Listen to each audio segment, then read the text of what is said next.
And welcome back to the Cover 3 podcast here on CBS Sports. That's Tom Fornelli. That's Danny Cannell. That's Bud Elliott. I'm Chip Patterson. Come to you live at youtube.com/cover3, live on Facebook as well. Thanks to all of you that are joining. Today is a mailbag episode. So if you can't participate live in the chat, what's up, everybody? Come and hang out. I do think that there's a way for you to get involved with mailbag episodes, and it's by leaving a 5-star review. Put your question in the review, and we will add it to the big old bag of mail in a future mailbag episode.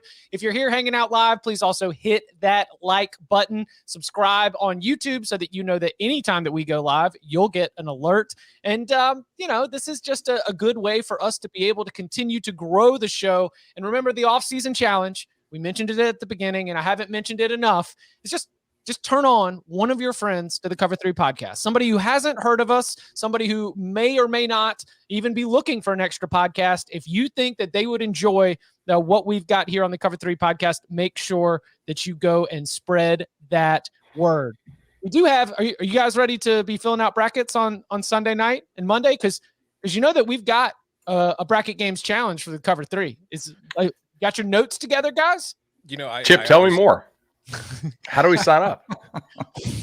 I was going to go natural here into the read, but oh, sorry, man. It's okay. No, I mean, now is the time in conference tournament to be able to scan the board, to be able to get your notes and to be able to be ready. It's like cramming before the final. Yes, it's why I love it. Mm-hmm. It's because that's all I did.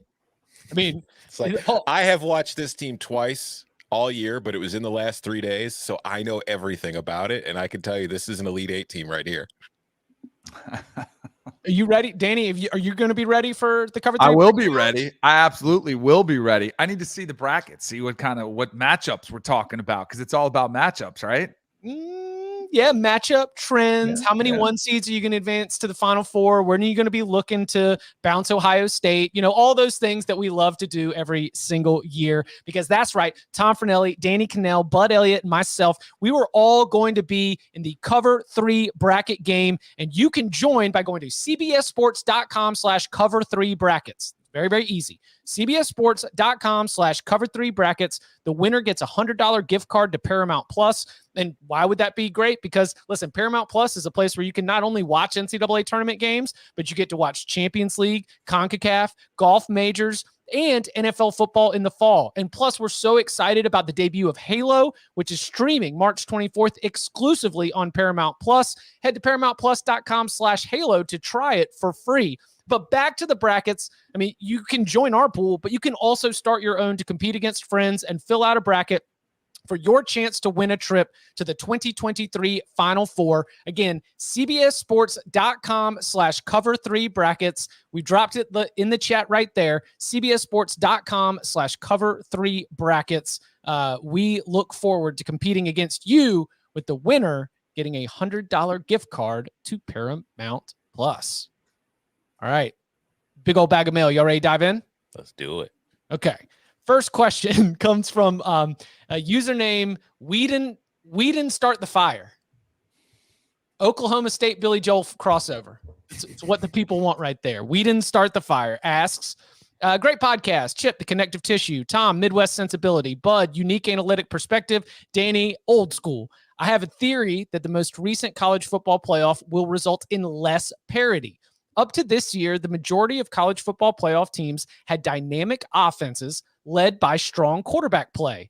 This year, 3 of the 4 college football playoff teams were ball control offense with a defense-first approach. By Georgia beating Alabama, parentheses, mostly because Alabama was missing its top 2 wide receivers, I think that it will give coaches like Jim Harbaugh, Kirby Smart, Jimbo Fisher, Luke Fickell, and more false hope that a team with their respective schemes can win a natty. This leaves Alabama, Ohio State, Clemson, and presumably USC as the teams that will dominate the college football playoff in the near future. So the impact of seeing a team that does not have that elite, top first-round level quarterback play, that does not have a truly dynamic, more modernized offense, winning the national championship, and with, as they mentioned in the question, a couple of them in the playoff. What do you think the impact will be moving forward in college football? I think that our lovely questioner is looking at it from the wrong perspective. Interesting. I don't think that it's an outlier in that you need a great quarterback first round type of QB. I think that as we've discussed many times on the show, Bud, you've discussed it, and you look at mock drafts and you look at the NFL draft coming up this spring, there aren't a lot of great quarterbacks in this class.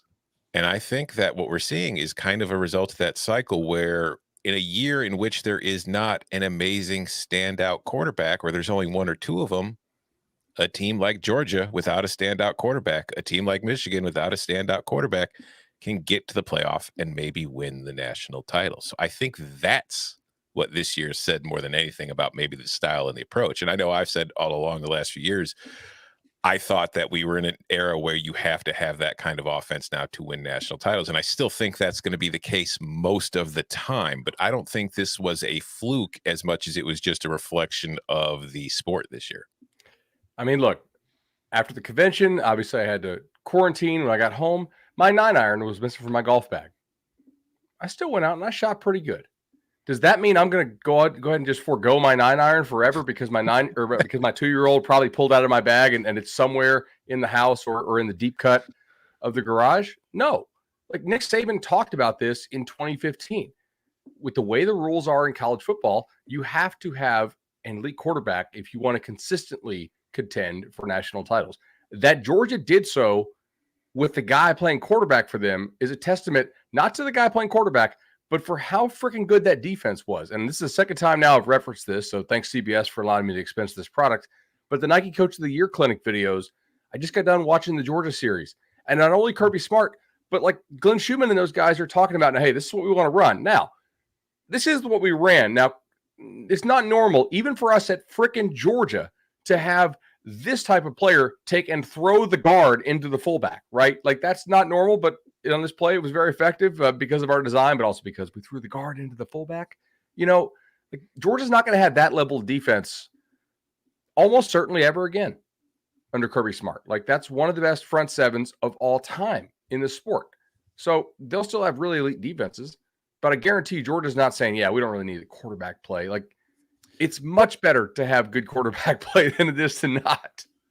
But is it, to just play a little bit of a devil's advocate, is the question more about not looking for the quarterback, but the style of offense? Because I think this would give hope to a guy like Harbaugh, to a guy like Jimbo Fisher, to guys that have been a little bit more traditional, a little bit less willing to adapt some of the modern concepts of college football and say, yeah, I don't have to do that. I can win with my offense, with a great defense. I don't have to go out there and sling it all over the field. I don't have to run some of these concepts. You know, like coaches that have talent that might be first round NFL draft talent, but the way that they are utilized within the college scheme is not always accentuating that. Right. So that would be I think there is some validity, and this might have given hope to teams that have been a little bit more wary of just adapting the latest concepts, even if they have the good quarterback. You know what I mean? Yeah, for sure. But I also think that kind of along the line of what Bud was saying, though, it's like regardless of the offenses this year, if we just look at Michigan and Georgia, who are more like kind of the old school 3 yards and a cloud of dust offense without elite quarterback play.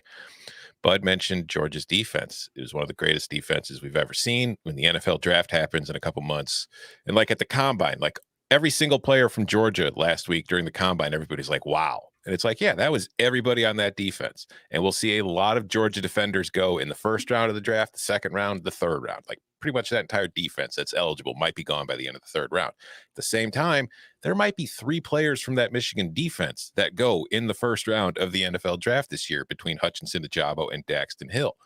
Like they were really good defenses that were able to help overcome offenses that were good, but maybe weren't elite and didn't have elite quarterback play. And another way to play devil's advocate here too, forgetting the level of QB and just like the styles and all that. And I don't want Michigan fans to take this the wrong way because they earned it and they deserved it.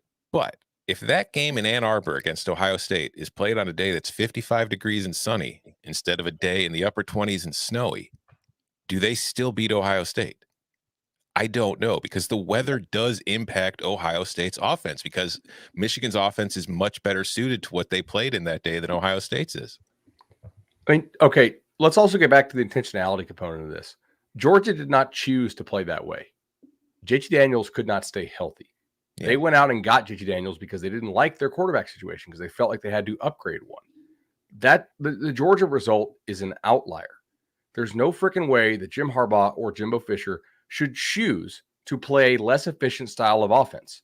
The style of offense you play within reason does not really impact the quality of defense that you play.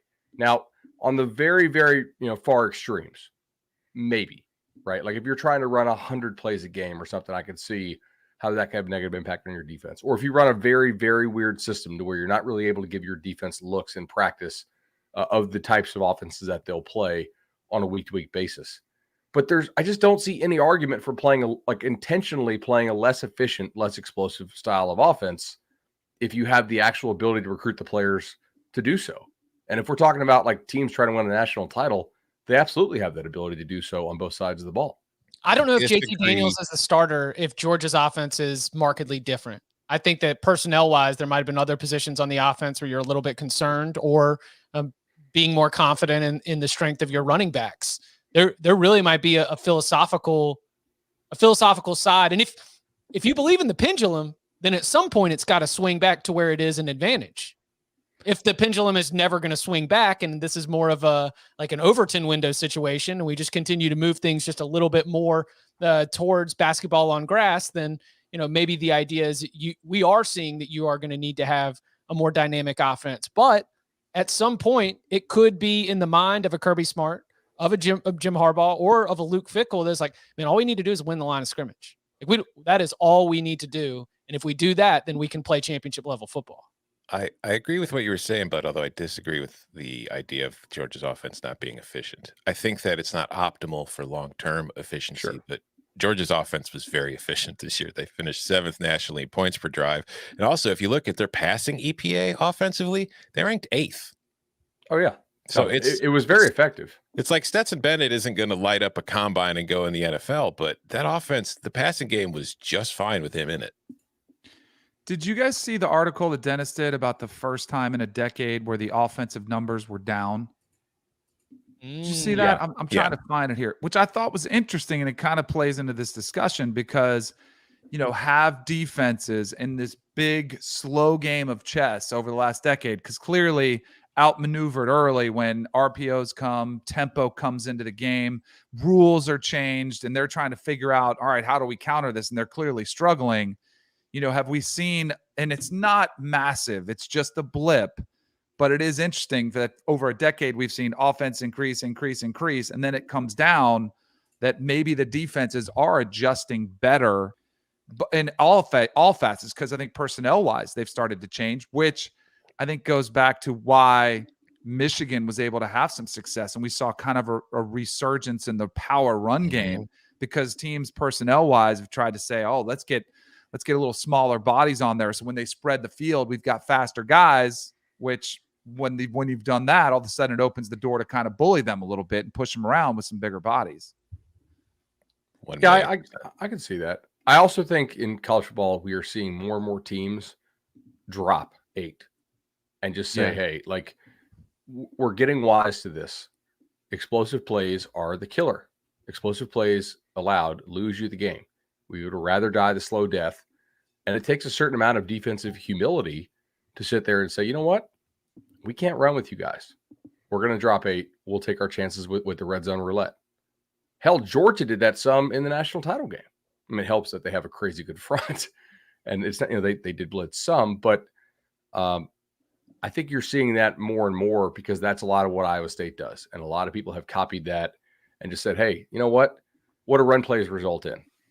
Holding calls, right? Sometimes false starts, not really correlated, but like a lot of holding calls, very few explosive plays. They're really not very efficient. It's much more efficient to pass the ball all the time than it is to run it if you're good at both. We'll let you run it. Go ahead and run it on us. I don't give a damn. And then we'll take the chance, and our ability and strategy to stop the run in the compressed area is very different than it is in the open field area. If you were to make a prediction, do you think that the change in the offensive numbers is going to be a blip and that we will be right back up like next year and moving forward? Because there is the like look across and show me the good quarterbacks, look across and show me the wide receivers. Look at the in terms of the juniors and seniors, draft eligible players in college football. The real strength, just looking at the draft class, is offensive line, defensive line, and secondary. It's possible. I mean, it's hard to know. This is one of those things where I feel like we can't overlook the impact of the last 2 years as far as like COVID regulations and what that's having on teams as far like offense and defense, considering the practice time and the way that they're allowed to practice and, having to socially distance and all that kind of stuff and not being allowed near each other as much. So that is going to be something to keep an eye on, but I don't know that I have an answer or a prediction for it yet. I don't have Dennis's article up, Chip. Or sorry, Danny, go ahead. No, I was just saying, I think that's an interesting dynamic to this, because in the purest, simplest forms, I think it's easier to say, go tackle that guy, find the ball carrier and tackle him, than it is to run an offense and everyone's on the same page. So maybe this was just a blip in development of younger players, guys have missed time, continuity, timing, rhythm, all the things that go in and make offense great. Maybe those have been, maybe that was just the reason why it was off, with all the lack of practice time, lack of off-season workouts, lack of all the things that make offenses special. Maybe that's what it was. I was so wrong about this. I really thought that 2020 would be low scoring, because of like, I was right there with Danny, the whole, hey, like it's very hard to get offensive cohesion going if you're not allowed to practice together, socially distance, all that kind of stuff. And then it turns out like the numbers were just off the charts offensively. And from all the defensive coaches I talked to, like, look, we really couldn't hit. We couldn't play like reactive team defense in practice. And it's, turns out like going on air for the offense was much easier than going on air for the defense. So I don't have Dennis's story up. Chip, if you do, was 2021 down scoring environment wise compared to 19 and 18, or was it just down compared to 20? It was I'm pretty sure I have to find the article that had been incrementally increasing for every single year, including the pandemic year. And then it took a step back for the first time in 10 years. And that was scoring. It was scoring offense. It was yards per game. Like it was basic stats, but there was still evidence that the offense was not as prolific in years past. Also, and this is another note, I think, to the conversation. We've seen a ton of coaching changes in the last 2 years. And especially with COVID limits. I mean, I just think that whether it's offense or defense, it's just another wrinkle to this, that we are seeing the first year, we are seeing the transition. It's just going to be tough to have a little bit of cohesion when you're going to have so much turnover at the coaching level and coaching staffs all across football. Now, are we headed towards a future where we're going to see as much as we've seen in the last 2 to 3 years every single season? I don't know. Normally things calm out for a cycle or two, then might pick up again until, 4-year deals and 5-year deals start to come up. And then all of a sudden the hot seat's back. But I think that's another piece of context that might show poor performance on either side of the ball just because of a lack of continuity. It's an interesting discussion. I don't know. It's one of the reasons why I love college football, is because there is enough room for all these different styles and all these different ways to be successful. Very cool. All right. Next question says, hey guys, this is the first podcast I've ever subscribed to. Well, congratulations. We're actually, I haven't checked my sources. I think we are the first podcast. We're actually the only podcast. We're the only podcast. You guys do a phenomenal job keeping the off season short with great stories and takes. Thanks for everything you do. Question: from taking our recruiting class from the 80s to number 43 in about a month last year, and as of writing this, he has us. Oh, he didn't provide context at the beginning. From taking Texas Tech's recruiting class from the 80s to number 43 in about a month last year, and as of writing, has us at number 2 class hopefully in the top 30 when it's all said and done. Texas Tech fans everywhere are drinking the Joey McGuire Kool-Aid. In the same way that we often point to Clemson as a team that, quote, broke through, is there an example of a coach who was able to unite a fractured fan base, have almost immediate universal support, and actually have success in the role? So Texas Tech fans are loving Joey McGuire. And I agree with the question from the listener, because There have been so many examples of a fan base that's all in on their new hire, and they point to the improvement in the recruiting rankings, and they buy up those season tickets, and they're loving all the stories they're hearing from the high school coaches. And then oftentimes, more often than not, it doesn't quite live up to those sky high expectations. So I guess the two parts of this that for our purposes, number one, thoughts on Joey McGuire at Texas Tech. And then number two, so where can Texas Tech fans look to for examples of the home run hire actually hit? Georgia. Kirby? All of us who are not in the Georgia fan base said, hey, like firing Mark Richt, be careful what you wish for. He's had great results there. The recruiting has been good, even very good for a lot of the time. And Georgia fans are like, no, we should do better. And you know what? That's your right as a fan base. You give us a booster, you buy those season tickets, you can demand more if you're willing to pay for it. And Georgia certainly is willing to pay for it. Like, that's the one that sticks out to me. I kind of reject the premise of the Clemson example.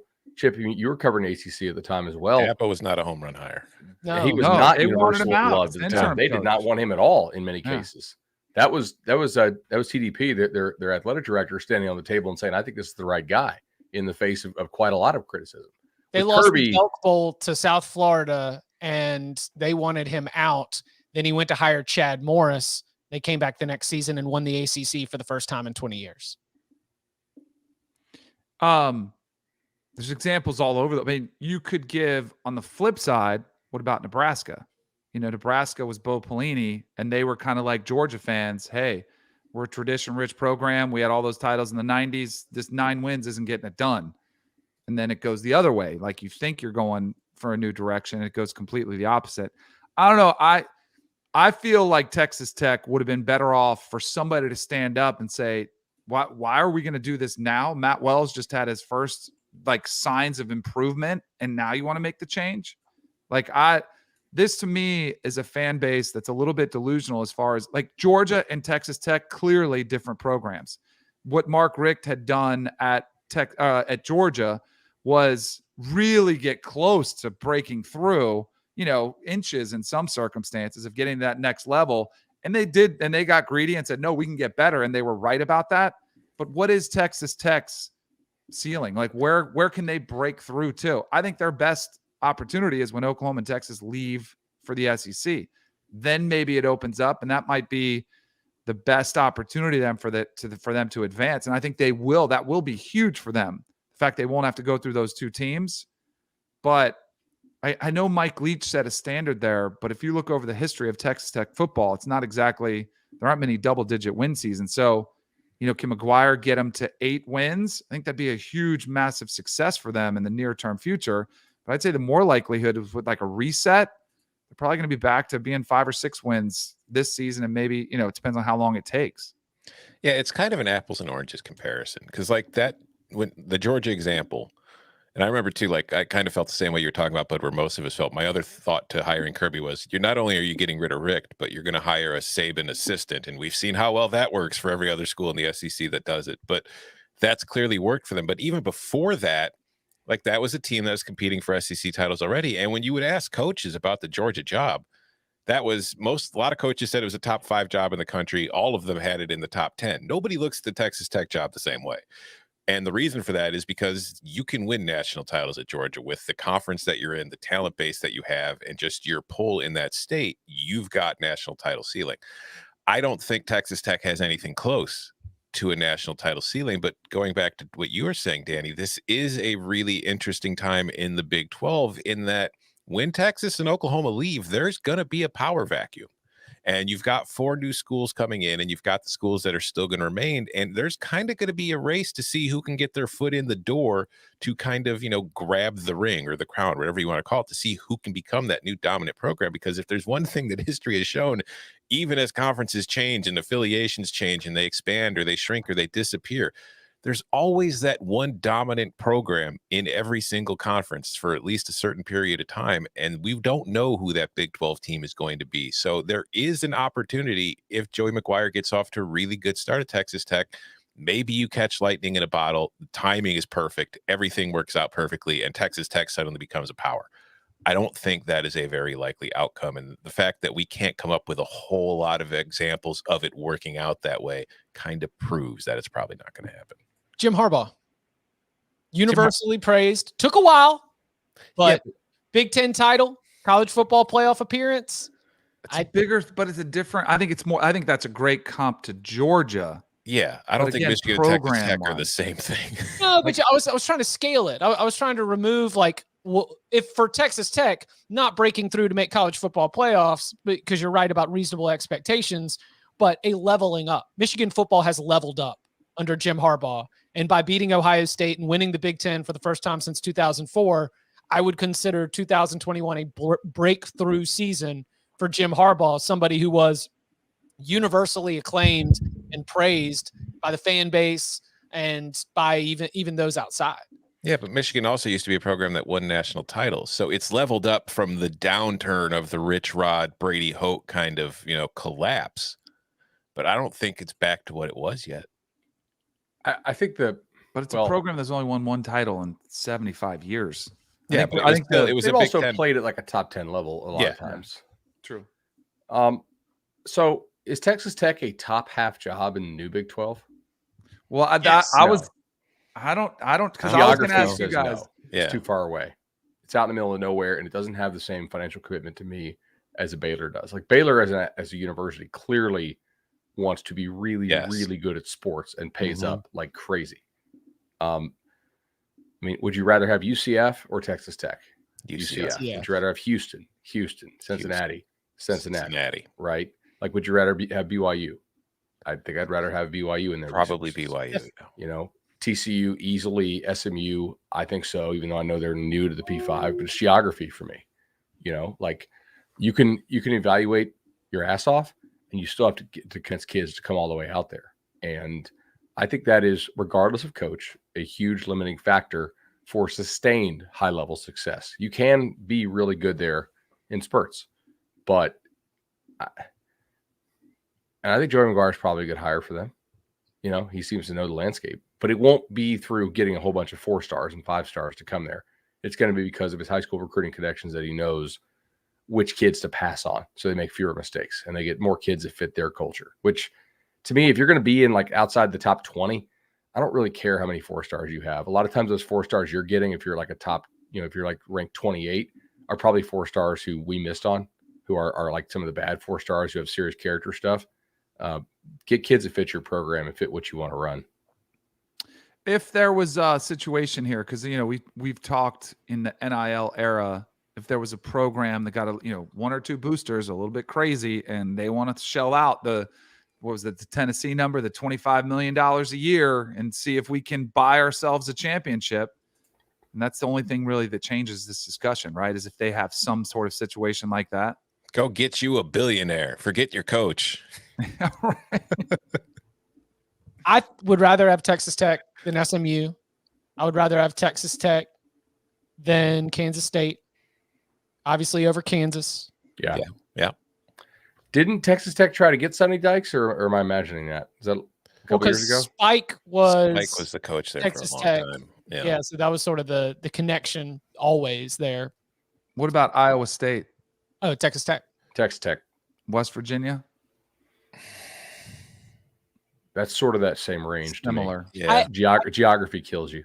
I'm just imagining, but if I'm totally wrong, please snap me up on this. But I'm just imagining that there's that opportunity of when you're going to see these teams playing high school football, when you're going to talk with these coaches, there's just a wider net that you've got. There's players that are going to be late bloomers. There's going to be players that develop a little bit later. Maybe they didn't start playing football. And I just think that Texas Tech has an opportunity to scoop up enough of those to be a top half of the new Big 12 kind of program. I think Coca in our group chat here had a nice example of maybe a good comp for Texas Tech, and that is Minnesota's hire of PJ Fleck, which was widely seen as a very good hire for Minnesota. And while they're not winning division titles or the Big Ten, has had very good results for that Minnesota program. They've had a couple, 10-win seasons. They beat Auburn in a bowl game. They're trending in the right direction. So maybe that's a better comp than the Georgias of the world. To illustrate my point a little bit, what is the biggest city that you think is within a 4-hour drive Of Lubbock? of Lubbock, Texas? Dallas. New No. Mexico. Dallas is almost 6. Is it El Paso? I'm trying to think where I flew to. I covered El games Paso is 300 miles by plane, 343 by car. So So no. unless you're driving 80, Ugh. Well, I mean, in West Texas, honestly, you could drive 100 and nobody there is going to know because like the west edge of Fort Worth is 314 miles. Mm. Houston is 9 hours, 8 hours, depending on what part of Houston. God, Like Texas it's in is so Texas, huge. but it's not really in the part of Texas that helps you from a recruiting advantage standpoint. Like Albuquerque is closer than a lot of these other cities. For That's context New of like Mexico. Roswell, you can get some yeah. aliens. the context of like the size of Texas as far as the width, like to get from El Paso, which is probably the furthermost west in the state, to the other end, like maybe to the Louisiana border, is a 12-hour drive. Like, think of where you are right now and how far you can get in 12 hours. That is just the state of Texas. I think to you. Yeah. No, I think it's about 15 hours between Okay. Raleigh and Chicago, but yeah. Yeah, I mean, tack on me getting lost in the hill country, you know, I could easily get to Chip. in 12 Well under hours. 12. Yeah, Mhm. probably Yeah. 10. Yeah. And that's Yeah, like you can go halfway up the Lauderdale- coast. Like that's Lauderdale about to halfway Raleigh? up the coast, you know? 95, baby. Just cooking. Yeah. Just shoot. I made that drive a lot. Oof, it's a long one. I know Are I you can doing get the to thing like that Atlanta in astronaut 12 did, hours. where you're peeing in the Gatorade bottle and stuff, and so you're not stopping? Wait, hold on. We just call that astronaut? I thought that was just a thing normal people do too. No. There's a story I'm referencing. You guys remember this? The lady who drove from like Houston Oh, to God, yeah. Florida In the to diaper? the revenge plot. Yeah. Yeah. She's wearing the diaper in the car. Yes. Yeah, 11 hours 9 minutes for Danny to Chip. Yeah. Do that No stops, easily. baby. And that's the distance that it would be to get Just to across, get across Texas. Texas. Yeah. Good luck, Joey McGuire. You didn't. I'm sorry to our beloved listener who was hoping that he would hear that Texas Tech can be the next Clemson and level up, but we're going to need to see it. But there will be an opportunity, as we mentioned, in the remade Big 12. Coming up on the other side with an expanded playoff, there's the question about what's going to happen to the rest of the bowl season. What if we change the rest of the bowl season? We'll get into that and more, including questions on BYU and Maryland football. Yes, Maryland football next. What's your favorite scary movie? You're all in danger. So, what's our next move? Talk to an expert. There's certain rules to surviving. Killer's motive is always connected to the past. Sid, do you have a gun? I'm Sydney Prescott. Of course I have a gun. Scream. I'll be right back. He's dead. Rated R. Next question comes from Josh. I've been a loyal listener since the 2019 season and have loved every episode. Mailbag question. As a BYU fan, these past 2 seasons have been awesome. Going 11-1 in 2020, having Zach Wilson go number 2 overall, and then going 10-3 in 2021. It's been great. However, our schedule this year is a lot tougher than in the past couple years. I know many BYU fans who are expecting another 10-win season and are getting used to winning. I grew up in the dark days of BYU football, and I am worried that we are due for another disappointing 7-6 season. What are your thoughts for this upcoming BYU season? Should we even dare to hope? You should always dare to hope. It's Yeah. college football. Their schedule is brutal. Yes. Some of these matchups. Bud, you're muted. Oh, I was saying 7-6 against this schedule is not disappointing at all. No. 7-6, put them in the top 10 if they go. Yeah, like I think they're like a top 40, maybe top 35 level team. And like if you comfortably make a bowl, or hell, you just make a bowl against this schedule, how many games are you favored in? Well, Like, are you sure you're favored in? Not don't like think- favored by 3. I don't But think our listener probably doesn't keep the BYU schedule tattooed on their arm, so I'll just run through it really that's why quick. Chip's the host. They start on the road at Jeff Scott's USF Bulls. They've got Baylor at home, at Oregon, Wyoming at home, Utah State at home, Notre Dame, Arkansas, Liberty, ECU, Boise State, Dixie State, and at Stanford. Whew. I'll say this. Yeah. Kalani Sitake has done a fantastic job. I didn't think they were going to be very good last year. I was wrong about them last year because they lost Zach Wilson, because they lost Jeff Grimes. They had a lot of losses he had to overcome. I think he's figured out, I think, a way to utilize the veteran presence of having older, rosters that are, and there's a big difference in maturity levels. And, and I think some of that probably came into play, but it's kind of starting to work for them. They do return a lot. Mm-hmm. I still think 7-6 is going to be really impressive. But if like the over was set at 6.5, I'd definitely go over.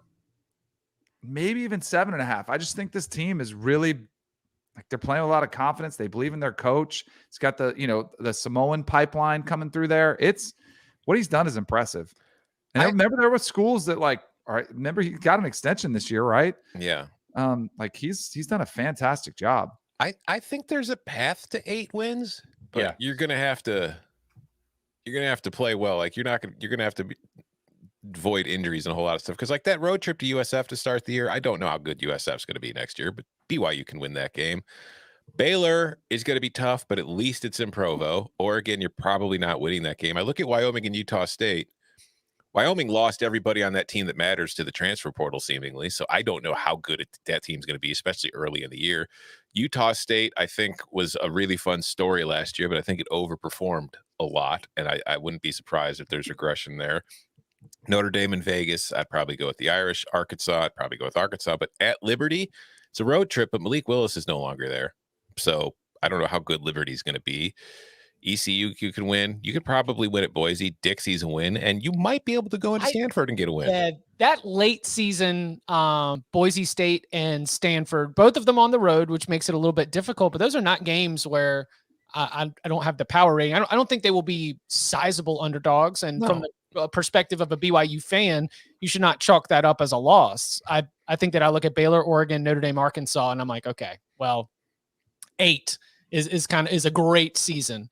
But I think that whether or not you are feeling disappointed probably depends and Boise State, very much a rival for the football program, and Stanford, drawing that Pac-12.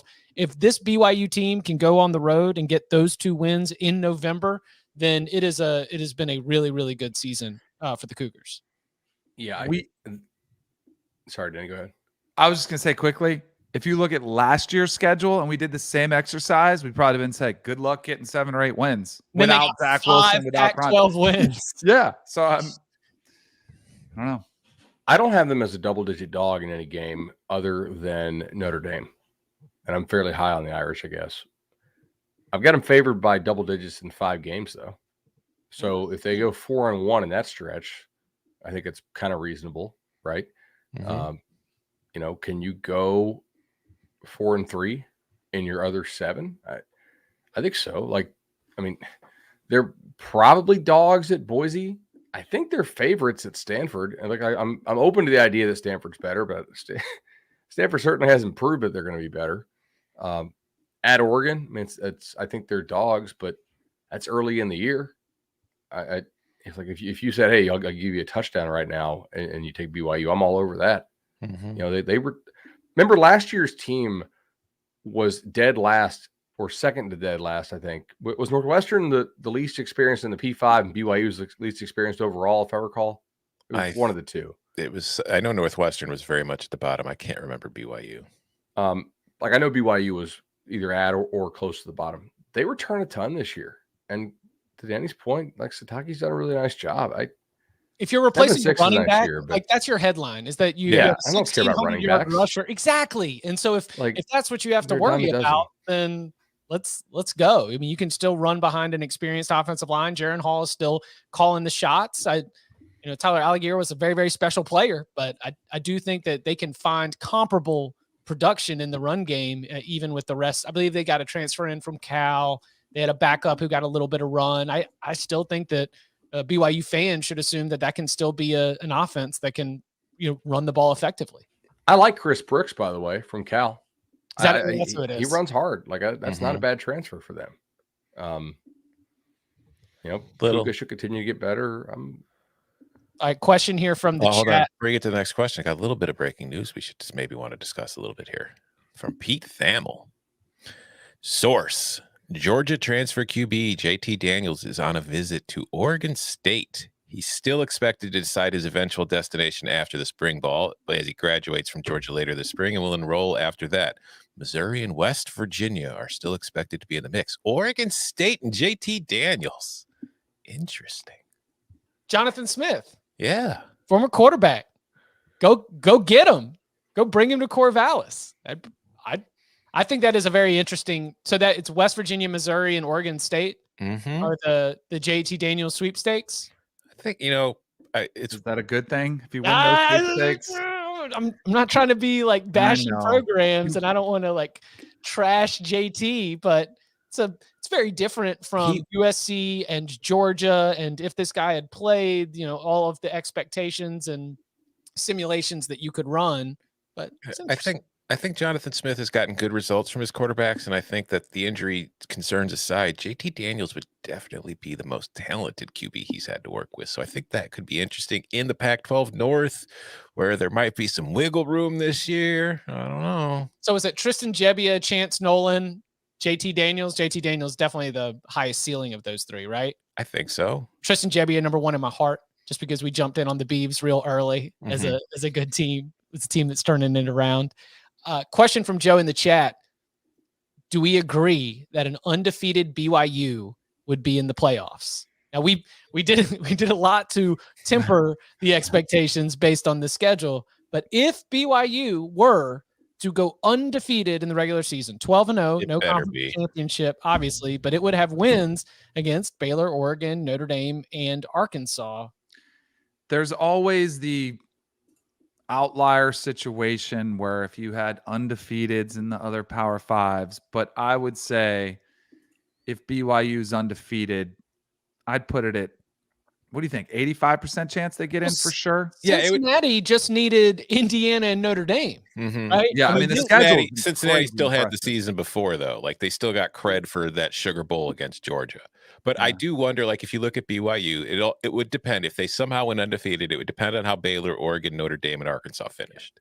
Like, if they're all 7-6 teams, it's not going to mean much. But how many top 25 teams do you think are on the schedule? Because I think there's one. Just Notre Dame? Yeah. I think Baylor will be a top 25 team. Arkansas. I don't think Oregon will be when it's all skirting it. Oregon. Okay. I guess I'm wrong. The odds are probably that more than one. But I think Baylor will be a top 20 team in the preseason poll. I haven't put my CFP Anon hat on in a while, but I will say, like, I think the fact that BYU is en route to the Big 12 will help their legitimacy. I'll drop it down to 70% if they're undefeated. 85% was probably a little bit too optimistic. I'm telling you right now, if they go 12-0 and they aren't in the playoff, I will be raising hell. Riot. We will have all. That's a tougher schedule than most Power 5 teams are going to be playing. Let's go. But people don't appreciate how hard it is to play a bunch of teams that are rated between like 70 and 30. You know what I mean? Like we go with the arbitrary number of 25 because somebody in a paper, newspaper one day back in the day wrote that up. But like, what's the difference between 25 and 28? Not much. Maybe like 0.05 in a power rating, and they play a ton of those. They don't have a whole lot of teams that would profile as like a bottom third of the sport, which means there's a whole lot of potential landmines on the schedule, but voters oftentimes don't give you credit for that. Good point. All right. Next question comes from Marsh. Love the show as it helps my 9-to-5 job fly by. Glad we could be here for you, Marsh. Thoughts on moving bowl games to Labor Day weekend once the playoff is expanded? This would eliminate opt-outs and give us fans an exhilarating opening weekend. Danny, I believe you have mentioned this as a possibility or something that you've kicked around. So I definitely wanted to get your thoughts on it. See if you've gamed this out any further in terms of pros and cons. Okay, go. I've definitely gamed it out. I wish it was real. It just can't, like, unless you blow up everything, it's not a very viable option. I think it makes a ton of sense. Listen to the words we describe bowls like meaningless bowl games. They're exhibition games, like all the words that aren't in the playoff. That's how we describe them. Doesn't that sound like preseason NFL football? Like it feels like, and that's where these games should belong. The reason it wouldn't happen is because they're seen as rewards, and they are, and you get to go spend 4 or 5 days and you get to do the roller coasters and see the children's hospital and all those good things. Weather could probably be an issue at some of these bowls. Like if you have the Bahamas Bowl in late August, early September, Boca Bowl right down the street. I mean, you got guys dropping. Now, I still think you could do it. You could have the games at night. It's always a way around. There's workarounds. I think it would be spectacular. I just think it's such a pipe dream that it's just not a realistic option. Well, and we've already, what we've seen? We've seen a market created with, the kickoff classics, which are basically bowl games.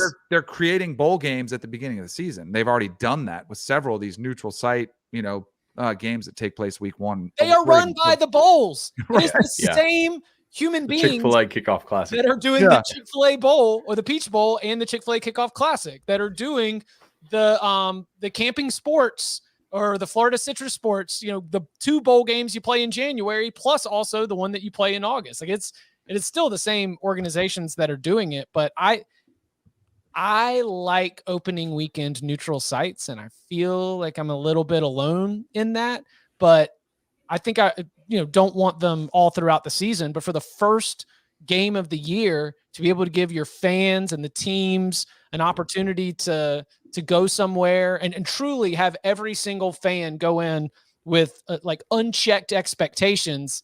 I kind of think some of those neutral site openers have really good energy. I like them, but to replace the bowl game does make it really difficult, especially when we start to think about, the coaches, the players who want it as a reward, the players who enjoy spending that time together, the downtime that they get to spend, just sort of hanging out around the hotel, going through these team activities. My idea was to have a draw for the first weekend. Let's sign up 12 to 28 teams every single year. And we're going to find out in May when we come out of the spring meetings what the draw produced. Almost go Champions League on this. And so you've got on your schedule this one neutral site game. So it's not a season ticket that you have to worry about. You're going somewhere, and then it provides sort of that same bowl hype where all of a sudden you find out it's like, what was your opening weekend draw? And it's like, oh my gosh, we're so excited. We drew Arkansas in Dallas. We are going to go, and it is going to be so much fun. We are going to tear those Frisco bars up, me and all my friends, and we're just going to have a great time, and we're going to have a great matchup. So I like the general idea of creating this event for the first weekend, but I don't think it's going to replace the bowl games for a lot of the reasons we've discussed here. I'm against any idea that includes more neutral site regular season games. It's all on campus? Yeah. Stop sanitizing the sport. Keep what's great about it there. Fair. Campus. So the only 2 things I don't like, besides the neutral site idea, is one, bowl games do still care about getting people to the game. And a lot of these bowl game sites are really bad places to visit. Like, okay, the players dropping and whatever. Like, we're going to play games in South Florida anyway. But there's a reason why Miami, for their home games, unless it's against a really good opponent, has bad attendance in September. Same thing as Gainesville and Tallahassee. It's just too hot. Nobody wants to come visit Danny and Lauderdale in the first week in September. We all want to get out of this state at that time, right? It is the best time to come, though, because it's not as crowded. Well, yeah. I mean, as long as you can hydrate and don't mind, dropping, hit Disney right then. That's why, they would always. Yosemite's beautiful in August. So they would always fly us down to Fort Lauderdale in July for our college football summits, and it's great. I get to go hang out in South Florida in the middle of the summer. and Tom's mitochondria are very adapted to 100-degree and 100% humidity, so I'm sure he didn't sweat a lick. We took our shirts off walking home. Oh yeah, just wring them out. Yeah. So you got that aspect, right? The fans would not come to these in near the numbers that they currently do, because they oftentimes pair these bowl games with vacations to nicer climates in that time of year. So maybe you could solve that by moving the bowl games, but I'm not sure all the bowl people would love that. The Orange Bowl committee is probably not going to be cool with playing, in Indianapolis in August or something like that. The other thing I see is that some of these mismatches would be probably pretty crazy because sometimes these teams make these marquee bowls based on having some pretty special players. And I think the counter to this is you already have mismatches anyway, because a lot of times these teams that have these one-off special years that are driven by special players, those guys opt out anyway now. So maybe my second point's moot, but you would have some situations like, wait a second. We like this matchup based on last year's team. This year's team, I don't know. So I feel like I'm taking the L here, and that's cool. But I would say for the counter that Michigan State Pitt was a very fun game, even though it lacked the two superstars in that game. Like no Kenny Pickett, no Kenneth Walker. Like And that's still the whole reason why you would move them early is to If make you sure weren't betting on it, would you have still watched it when you saw the other quarterback go down? Yes. Okay. I just watch. I would have probably I'm turned not. it off. I am not the target audience, though. I have totally changed my mind on this because like the whole reason in wanting the games early was to prevent opt-outs. The Rose Bowl changed my mind because I saw Ohio State and I saw a bunch of players opt out.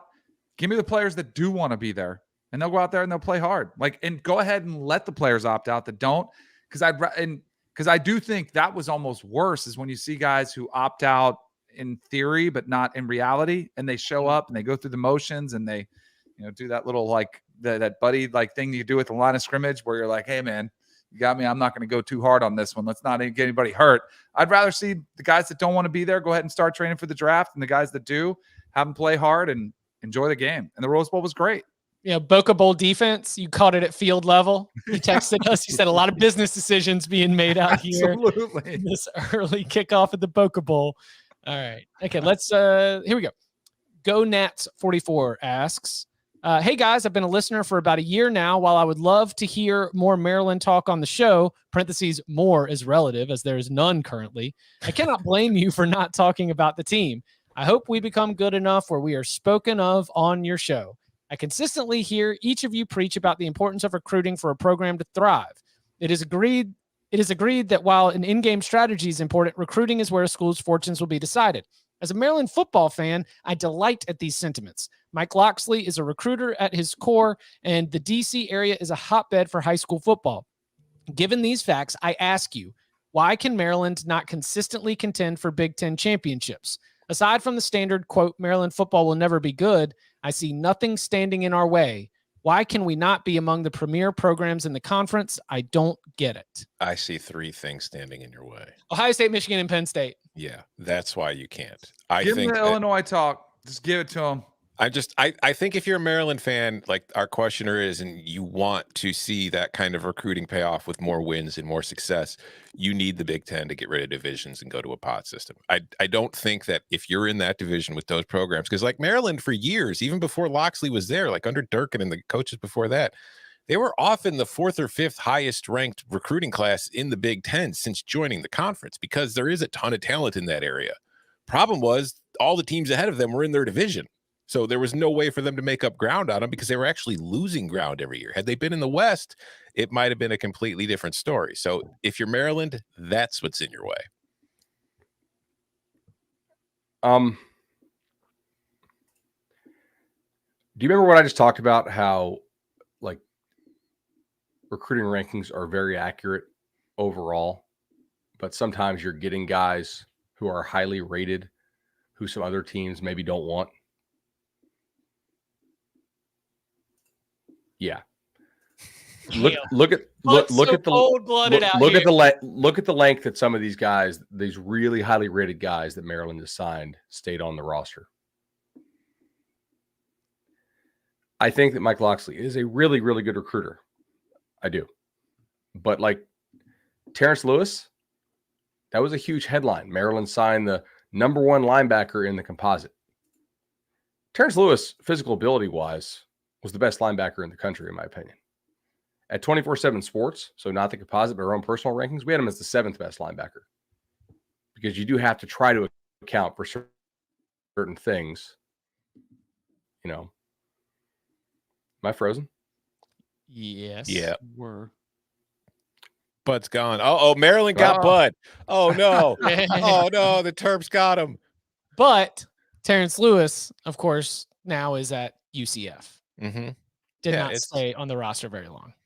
Yeah, there's a whole lot of things that go into it. And it's when you're starting at a disadvantage of being that, like, first of all, you're in a new conference still. I mean, you don't have the history there that helps. So it's like there's a whole lot of factors you have to get in that you have to, get them all right for it to work. And you need great timing. And I just don't know if that really exists for Maryland right now. So would you be out? They let Bud. Bud. They let me back in.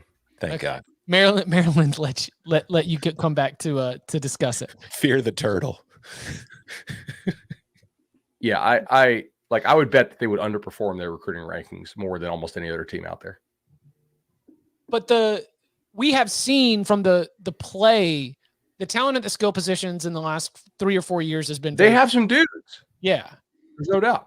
And I think they do a really good job recruiting. I'm just saying, you can't look at that class that they signed in 21, which is the 18th class in the country. Now, it was also 4th in the Big Ten. So to Tom's point, 3 reasons standing in front of you, even with that awesome class,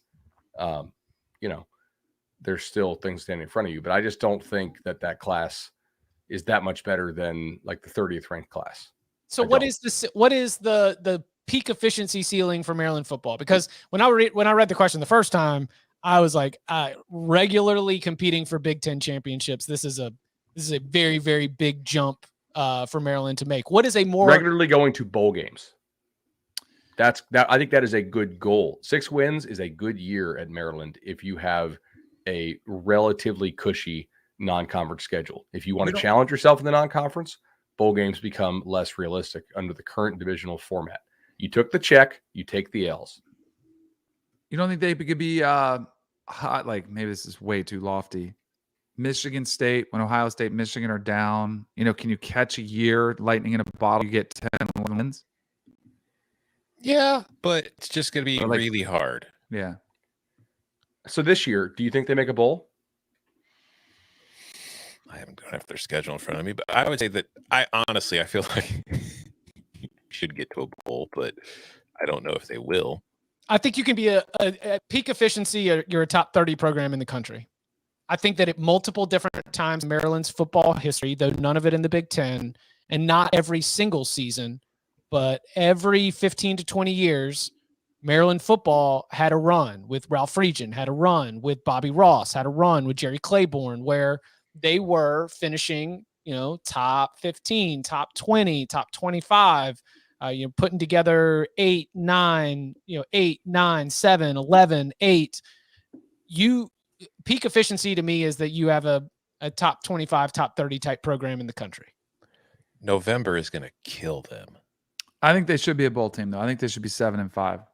All right, so they're underdogs against what? Michigan for sure. Wisconsin, Penn State, Ohio State for sure. And then coin flips, Purdue, Michigan State, SMU. You think SMU's a coin flip? I think that's a game they have to win. I think SMU will score a zillion points against those guys. No, they're going to die in November, period. Like, they're going to start off well, and then they're going to get to November, and their November schedule is at Wisconsin, at Penn State, Ohio State. And then you finish with Rutgers at home, but you're playing Rutgers at home after playing Wisconsin, Penn State, and Ohio State the previous 3 weeks. Whew. I hope that's not. You know what that shapes up for? 5 and 6 Rutgers against 5 and 6 Maryland. Oh, for a bowl game. Oh, the one thing they cannot do is mess up and lose Buffalo or at Charlotte. Yeah, like if you do that, your bowl game hopes are almost certainly over in week 2. Also, I mean, I have them favored by over a touchdown at Indiana, and I don't know that I really I'm not really sure I want to buy into that. Maybe I should, but well, I mean, figuring out Indiana is very difficult. Good luck. Yeah. All right. One, Cook, I like the lower on this one. Mailbag. Maryland fans want us to talk about Maryland. Also, Talia Tagovailoa, really, really good against bad, and then if you look at his sort of opponent adjusted stuff. No, just look at the Iowa game. Just put on the Iowa game and all of those turnovers when they would march, turnover. March, turnover. But that could get you to a bowl game. High variance. Yes. 100%. All right. This next one. Where's the Illinois? Yeah. All right, Tom. This is from John. Love the pod. There are 2 quarterbacks in Southwest Ohio that lit it up last year as juniors and will continue to torch everyone they play this upcoming season. Griffin Skalf at Anderson High School and Drew Novak at Western Brown. Both are getting looks from Illinois, a couple other Big Ten schools, and MAC schools. Would love to see them on 24/7 Sports, top Ohio players. Also, I need a Sicko Mode Cover 3 t-shirt. Thanks for your time, John.